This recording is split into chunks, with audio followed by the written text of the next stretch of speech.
Bonjour la communauté, bienvenue dans la première vidéo YouTube où on va nettoyer une manette PS3 que j'ai trouvée. Je vous souhaite un bon visionnage. Si ça vous plaît, n'hésitez pas de laisser un like et de subscribe. Ici, je joue à Minecraft pour tester si tous les boutons marchent. Et effectivement, tous les boutons marchent. J'ai vraiment pas cru que tous les boutons allaient marcher avec la saleté partout. Maintenant, on va tester si la batterie tient toujours. Pour cela, on va retirer le câble. La manette clignote toujours, donc ça veut dire que la batterie tient encore. Je vais commencer à démonter la manette et il y a 5 vis à dévisser. Je prends un tournevis avec une tête compatible pour commencer à dévisser.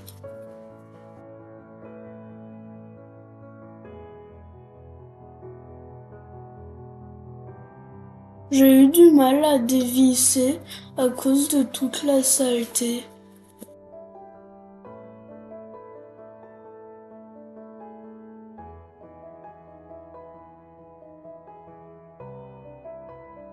Les vis sortent très mal, mais une fois sorties, je les range dans mon plan de travail pour ne pas les perdre.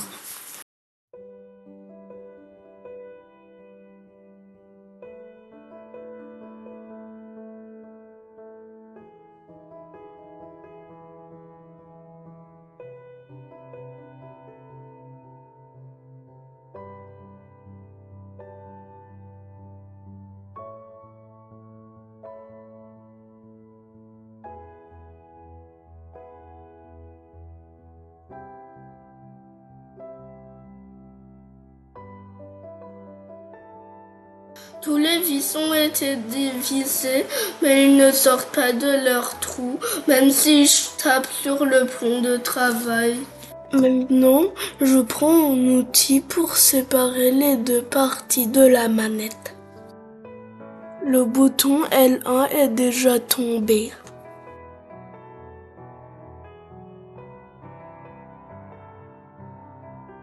Là, j'ai réussi à ouvrir la manette PS3.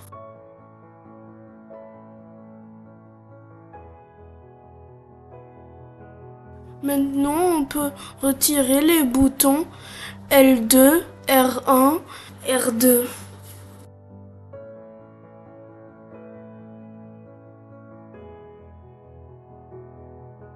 Pour enlever les composants électroniques, il faut encore dévisser une vis. Ensuite, je les range dans une case de mon plan de travail.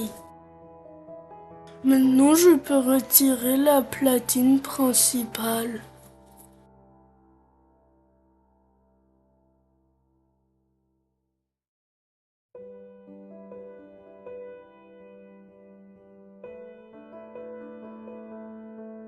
Maintenant, on peut enlever tous les boutons facilement.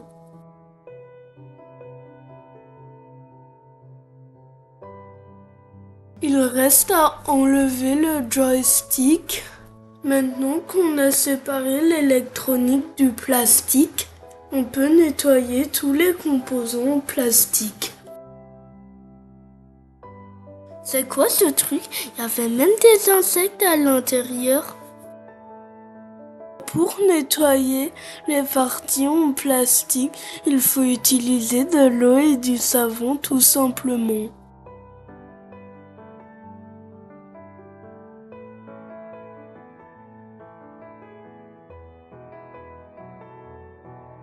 Que le lavage commence.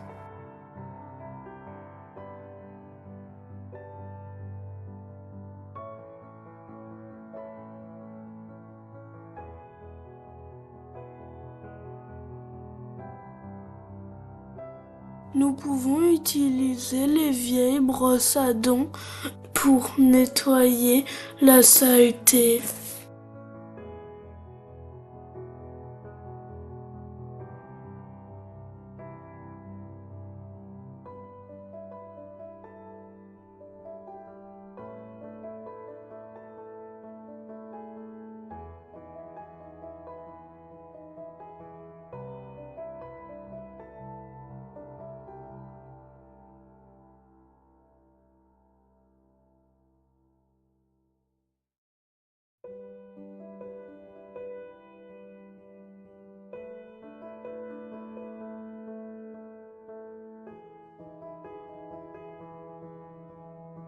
Tout a été nettoyé, nous sortons les pièces.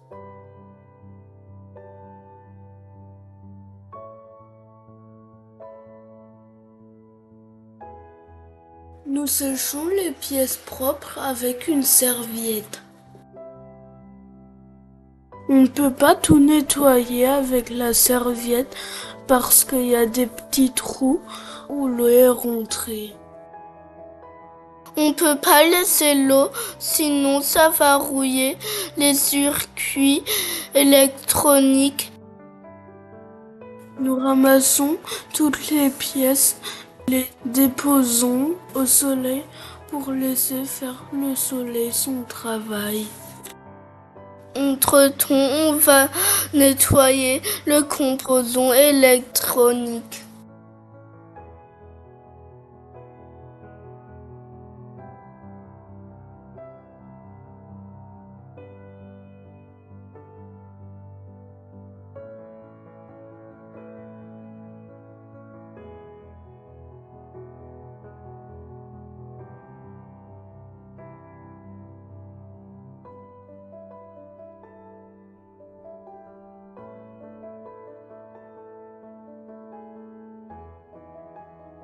Et le temps de nettoyer un peu le plan de travail.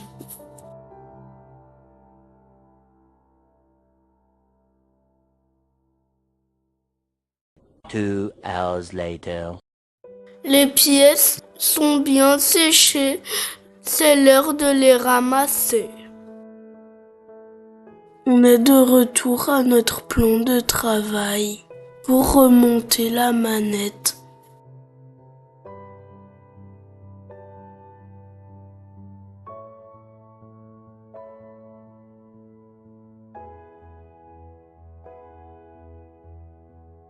On remet tous les boutons en place.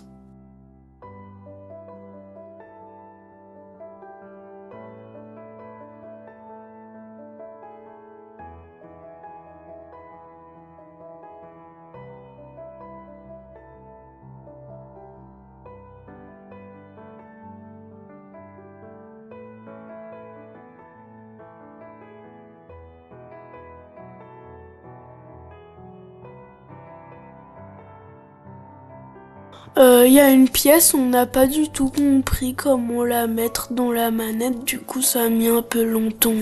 On a dû regarder sur internet. En fait, il fallait la mettre en diagonale derrière la croix directionnelle. Tous les boutons sont bien en place. On va mettre la platine dans la manette, je vous laisse visionner.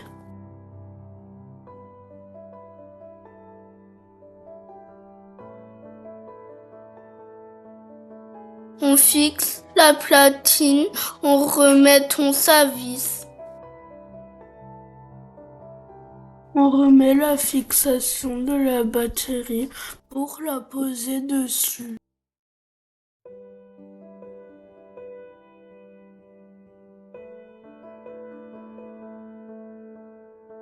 Après avoir remis le bouton L1, L2, R1, R2, nous refermons la manette délicatement.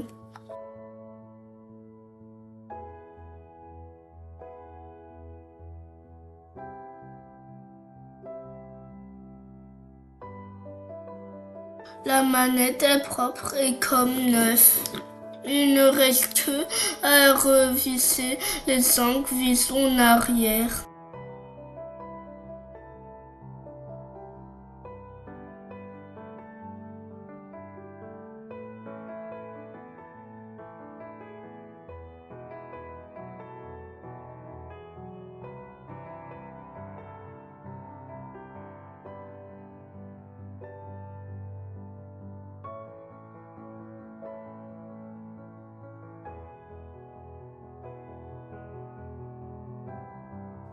Final, on va retester la manette et vérifier qu'on n'a rien cassé.